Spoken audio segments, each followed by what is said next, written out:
আসসালামু আলাইকুম। আমি নাসরিনস লাইফস্টাইলে আপনাদের আরেকবার স্বাগতম। আশা করছি আপনারা ভালো আছেন। আমিও আলহামদুলিল্লাহ ভালো আছি। তো আজকে আপনাদের সামনে আবার চলে আসলাম আমাদের রাঙামাটির ৪র্থ দিনের ব্লগ নিয়ে এবং আজকে কিন্তু আমরা রাঙামাটি থেকে চলে যাব। তো আজকে ছিল রাঙামাটির ৪র্থ দিন। আমরা সকালবেলা উঠে গিয়েছি। সকালবেলা বলতে ১০টা বেজে গিয়েছে প্রায়। তো আমরা সকালবেলা উঠে নাস্তা করে নিলাম। আন্টিমা অনেক কিছু করেছে, রেডি করেছে। আর এই যে আমরা আন্টিমার হাতে মজার চাও খেয়ে নিলাম। আর চা খেয়ে আমরা কাপড় চোপড় গুছিয়ে রেডি হয়ে নিলাম। তো আন্টিমা তো কোনোভাবেই আমাদেরকে আসতে দিচ্ছিল না, বলছিল যে আর মিনিমাম একটা দিন থাকার জন্য। তো আন্টিমা যখন এত জোর করছিল, আমার হাজবেন্ডও বলছিল আমাদেরকে থাকার জন্য। তো আমরাও আর আসলে থাকতে চাচ্ছিলাম না, যেহেতু একবার গিয়ে আবার এসে আমাদেরকে নিয়ে যাওয়াটা কষ্টকর হয়ে যাবে। তো আমরা বলছিলাম যে আমরা একসাথেই চলে যাই, যাবো যখন একসাথেই চলে যাই। তো এই যে আমরা চলে গেলাম। আন্টিমা খুব মন খারাপ করেছিল, অনেক জোর করেছিল আসলে আমাদেরকে রেখে দেওয়ার জন্য। তো বাসায় আঙ্কেলও ছিল না, আর আমার ননদও ছিল না। তো কলেজে ছিল, পরে দিয়ে শুনলাম যে ও কলেজ থেকে এসে যখন আমাদেরকে দেখতে পায়নি খুব মন খারাপ করেছিল। আর আঙ্কেলও অনেক মন খারাপ করেছে ফোন করে। তো অনেক বকাঝকা করেছে যে আমরা কেন এভাবে চলে গেলাম। তো আঙ্কেলকে শেষ পর্যন্ত ভরসা দিলাম যে আমরা আবার আসবো রাঙামাটিতে। তো এই যে আমরা বাসে উঠে পড়েছি। আমাদের টিকিট করা, আমরা বাস স্ট্যান্ডে এসে টিকিট করার সাথে সাথে কিন্তু গাড়ি ছেড়ে দিয়েছিল। তো বেশিক্ষণ অপেক্ষা করতে হয়নি। আর এই যে আমরা গাড়িতে উঠেছি, প্রায় 12:30 বেজে গিয়েছিল। আর এই যে বাঁধের রাস্তাটা, খুব সুন্দর একটি রাস্তা, এটা আমার খুব বরাবরই খুব ভালো লাগে। তো আমরা রাঙামাটি থেকে আসলে তেমন কিছুই কিনতে পারিনি, কোনো শপিং করাই হয়নি। আহ, কারণ আমরা যেমন হঠাৎ করেই এসেছি, হঠাৎ প্ল্যানে রাঙামাটি এসেছি, আবার হঠাৎ করেই চলে যেতে হয়েছে। আমাদের আরো 2-1 দিন থাকার প্ল্যান ছিল। তো হঠাৎ করে চলে যাওয়ার কারণে কিছুই কেনা হয়নি। তো রাঙামাটি থেকে চলে যাওয়ার সময় আমার সাথে একটি মজার অভিজ্ঞতা হয়েছে, আপনাদের সাথে শেয়ার করি। তো এখানে আসলে রাঙামাটিতে সেনাবাহিনীদের কিছু দূর পর পর চেকপোস্ট থাকে, সেখানে ছবি এবং ভিডিও করা কিন্তু নিষেধ।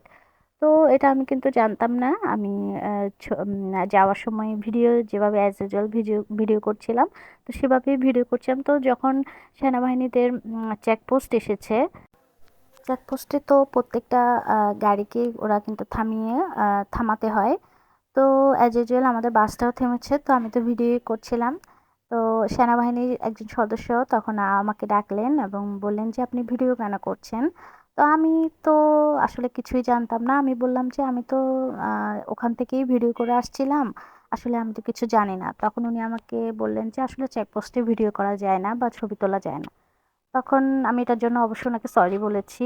তো উনি আমাকে জাস্ট পোলাইটলি, উনি অনেক পোলাইট ছিলেন, আমাকে জাস্ট বুঝিয়ে দিলেন যে চেকপোস্টে ভিডিও করা যায় না। তো নতুন একটা জিনিস জানলাম আসলে, চেকপোস্টে যেভাবে ভিডিও করা যায় না বা ছবি তোলা যায় না। তো একটা মজার অভিজ্ঞতা হলো। আহ, সেনাবাহিনীদের সদস্যদের সাথে একটু কথা হলো, ভালোই লেগেছে। তো আপনারা যারা এরকম পার্বত্য অঞ্চলে যাবেন, নিশ্চয়ই এটা নিয়ে সতর্ক থাকবেন যে চেকপোস্টে ছবি এবং ভিডিও করা কিন্তু নিষেধ। তো এই যে আমরা একটা চেকপোস্ট ক্রস করে এসেছি।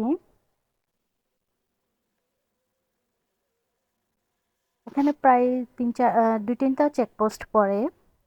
সবগুলোতে কিন্তু বাসগুলো থামে এবং থেমে ওদের ওদের সাথে কথোপকথন হয়, তারপর ছেড়ে দেয় সেনাবাহিনীর সদস্যদের সাথে। আর এই যে আমরা বাস থেকে নেমে পড়লাম। বাস থেকে আমাদের চট্টগ্রাম পৌঁছাতে পৌঁছাতে 3টা বেজে গিয়েছে, প্রায় 3টা বেজে গিয়েছে। এরপর আমরা সিএনজি নিয়ে নিলাম বাসা পর্যন্ত। এই যে আমরা সিএনজিতে উঠে পড়েছি। আমাদের বাসায় পৌঁছাতে প্রায় 3টা বেজে গিয়েছিল। এই যে আমরা বাসার খুব কাছাকাছি চলে এসেছি। এই যে আমরা চলে আসলাম আমাদের বাসায়।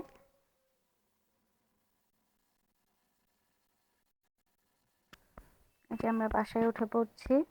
আর বাসায় গিয়ে ফ্রেশ হয়ে দুপুরের খাবারও খেয়ে নিলাম। আর দুপুরের খাবার খাওয়ার পরপরই এটা সন্ধ্যার দিকে আমার শ্বশুর বলছিল যে আমার শ্বশুরের ঝাল পাকোড়া খেতে ইচ্ছে করছিল। তো এই তো সবার জন্য ঝাল পাকোড়া রেডি করে নিলাম। ঝাল পাকোড়া দিয়ে সবাই সন্ধ্যার নাস্তাটা করে নিলাম। তো আপনাদের যদি আমার ভিডিওটি ভালো লেগে থাকে অবশ্যই লাইক করে দিবেন আর কমেন্ট করবেন। আর যারা নতুন তারা নিশ্চয়ই আমার চ্যানেলটি সাবস্ক্রাইব করে দিবেন। তো আজ এই পর্যন্ত। আল্লাহ হাফেজ। সবাই ভালো থাকবেন। আসসালামু আলাইকুম।